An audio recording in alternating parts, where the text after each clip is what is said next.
Here I am on my development store using Dawn theme, and let's just check out a product page.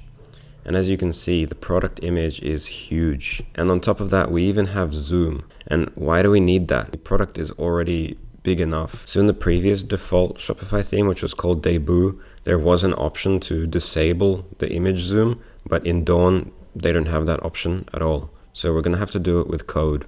So to do that, firstly, go to Online Store, Themes, and then go to Actions and Edit Code. This opens the code editor. Now we're gonna look for a file called section-main-product.css. So you can search for it, and here it is. We're gonna scroll to the very bottom because we just wanna add some new code. We don't need to modify anything that's in here already. So scroll to the very bottom, and we're gonna add some code at the end. Here's the code that we're gonna add. It's 2 lines: product media toggle display none and product media icon display none.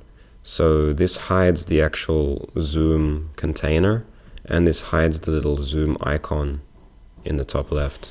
And you'll find this code in the video description, so you can just copy and paste. Now hit save, refresh, and we're done. We don't have zoom anymore. We just have a normal cursor here. We don't have the icon. By the way, if you want to make this main image smaller, I've already made a tutorial on how to do that, and you can find it on my channel. But just to demonstrate, you can do something like this, where this takes up more space and this takes up less space. And you should see the link to that tutorial appear on this video right about now. So I hope that helps. See you next time.